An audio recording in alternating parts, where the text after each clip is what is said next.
This was like the most sad and funny thing I've seen already. Like, we already got memes galore out of this interview for the entirety of 2019. Can I just say how young R. Kelly still looks? I saw an interview with him back in 1998, and the dude looks younger now than in that interview.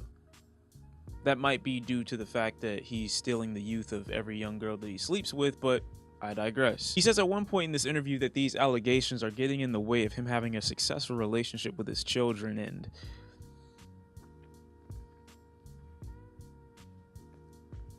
I think you trying to have a relationship with kids is what got you in this mess. I got a couple of thoughts after watching excerpts of this interview that was done by Gayle King. I do want to commend her for being able to apply enough pressure on R. Kelly to the extent that we could even have this conversation, because most people are so infatuated with the idea of possibly getting more information rather than looking at the behavioral response that the person they're interviewing is likely to give them if they do apply pressure. It takes a bit of understanding mentally to go into an interview knowing that you're going to apply nothing but pressure and be to the point for majority of the interview to know how likely of a emotional response that you're going to get. And generally, when people have that amount of pressure applied that just is concerned mainly only with the facts and less about the why or the how, we generally get responses emotionally to this extent. Now, Gayle being a great interviewer here, and her getting straight to the point, and her applying pressure, that doesn't negate the fact that I strongly disagree with her telling R. Kelly to his face that he was out of touch, or he seemed out of touch. That is the entire reason this interview is happening in the first place, because R. Kelly is so in touch. He's so aware of what people are saying that this interview wouldn't be possible unless he was constantly paying attention to the media, social media, what people are saying about him, other interviews, other celebrities. He knows what the fuck is going on. He's in touch. This also goes with my next point that people have to say that the court of public opinion shouldn't be applied with real situations, but you don't understand. And a lot of people that don't know like the lawyer tactics and the legality of a situation don't realize how little social media actually plays into whoever ends up getting convicted. This is also a point that I wanted to get to that R. Kelly stated, because he thinks that there's extreme power in social media. One, this interview was made for people like me and people like you. This interview was not meant to forward his case. This interview was not meant to give any extra information. This interview was only for the perception of R. Kelly. So this is completely justified if you have a reaction or if you have something to say about what you saw, because that's what it was meant for. It was meant to trigger you to either be on his side or unintentionally be against him. Not helping his case go anywhere, the intent of the interview is just to sway perception. Going from there into R. Kelly's point about social media being such a big influence in this whole thing, it doesn't really matter. You know, social media is a strong tool to be used only for the perception of an individual, for your image, for your persona. Social media works to that degree. When it comes to the legality of situations, if that's a word, I don't think it is, but I feel like I'm bodying the term of that. So if it's a word, I'm going with it. But if it's not, don't correct me. The legality of this situation, honestly, social media has no impact on. Social media, regardless of how much they dislike you, hate you, or think you deserve XYZ, cannot come up with evidence. You know what I mean? Like, they can't manufacture evidence used in the court to convict you of a crime. But whether or not social media and the perception that they have of you affects you or not has no difference. It makes the courts know, never mind. It only matters the evidence that they have against you, which they have enough to convict you. They have enough to charge you, I'm sorry. They've got all that.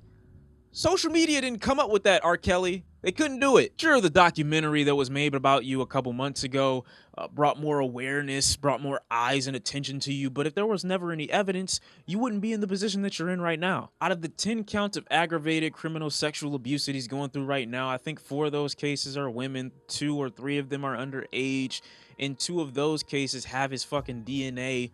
So tell me again how social media is bodying you, other than making jokes and memes of you making a complete ass out of yourself. Might also be asking yourself, why couldn't this be a social media thing only? Why did it need to be on CBS Morning? Like, he didn't give us any information. He just went up there and denied everything that he'd been accused of. So did the interview really need to happen? He needed to make sure that it seemed as though he was taking it seriously. Because in my mind, if I'm R. Kelly and I think social media has such a big impact, I'm going to respond on social media, which will be in the form of me doing some kind of Instagram live, which will be in the form of me doing some kind of Twitter live or some kind of live stream, just responding directly, to criticism that I received via social media. But since this situation is legal, and it's not just your perception that's going to take a hit if you fall, you got to make sure you're trying to take this seriously. So he shows up in a suit and tie on Gayle King's interview, and he's like, I didn't do this.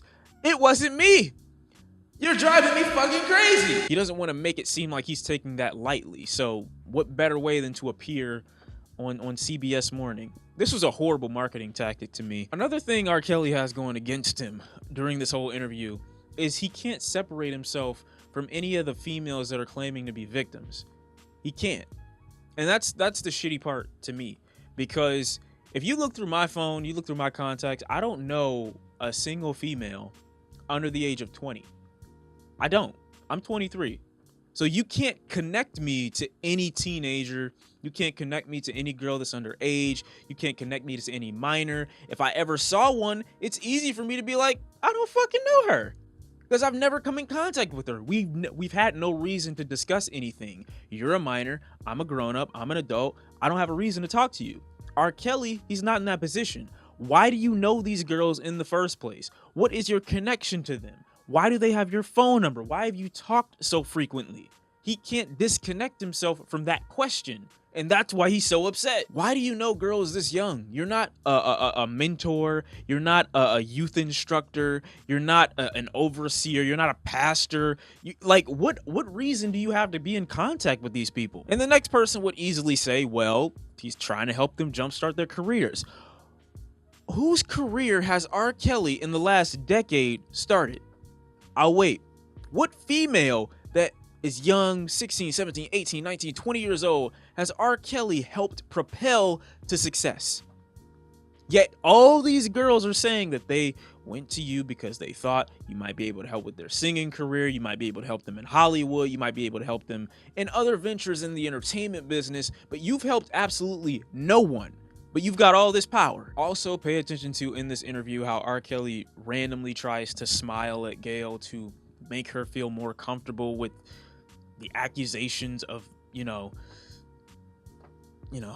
being with minors. Then when he's backed into a corner, he explodes because there's no rational reason or no rational way to explain why he even encountered them in the first place, knew them for so long. So once the Gayle isn't going for the okie doke of, I just didn't do it, he starts trying to and that's a tactic that I see a lot of people who are in a position where they're just like telling some shit or making some shit up. They just throw the responsibility off on people who have no fucking clue who they are to say, why would I? As if I know you, or as if Gayle knows you, or as if any of your accusers know you to the extent that they could have a reputation of the type of person you are to question the things that you're being accused of right now. If I saw some random guy being accused of whatever, I have no reason to believe that he would or wouldn't do it because I have no knowledge of him prior to that. And R. Kelly is the same way. Then the spiel, like the illogical behavior of that question is what gets me. The idea that you think someone could vouch for you that doesn't know you. What reason would I have to vouch for you if we don't have a relationship? I don't know you. What do you mean, why would I? Why wouldn't you? I could easily respond with that. R. Kelly also in this interview at one point admits to being or seeing a woman that's about 21, I think. Correct me if I'm wrong. That to me tells a bigger story. Because yes, while it is legal for a man almost 50 to, be in a relationship romantically with a woman that's of age, it strikes an odd little tale to me in my mind, because I'm thinking, if you're willing to, especially amidst all the controversy that you're facing, if you're willing to date a woman now who you're 30 years older than, what is there to make me believe that you wouldn't have dated a woman that was 14 years younger than you at one point in time in your life? And that was at a point where you were much more immature, you knew less, and you probably thought you can get away with more. What is there to make me believe you wouldn't have done that? His manager, his security, bodyguards, whatever team he had at the time, if he's proved guilty of this stuff, they could also be charged with like RICO conspiracies, because that would mean they were involved. They would be this group that was at a time, you know, helping R. Kelly, what is the word? Recruit these young girls. They would be at some point charged too, I would assume, because they, knowing about it, helped him complete the task. But yeah, that's really all I've got to say. This dude is upset because he can't disconnect himself from any of the parties that have accused him of what he's doing. The fact that he knows them on a physical or personal level is what's making him angry, because he can't say, I've never met her, I don't know her, I've never dealt with her. That's what's fucked up. And if this many people actually know you, are corroborating the same story, as Gayle said, what is there to make me believe that it's not true? That's all I got. You let me know how you feel about this interview in the comment section down below. I'm curious to hear everyone's thoughts. This interview was insane. He blew up. I have no idea why, but that's what he does. I can't even say I hope for the best. And oh, for all y'all worry about him and suicide, that's not happening. I'm guaranteeing you that's not what's happening here. But I do think he needs mental help, because I think this dude is starting to believe what he's saying, and it's getting a little weird. I'm out. Peace.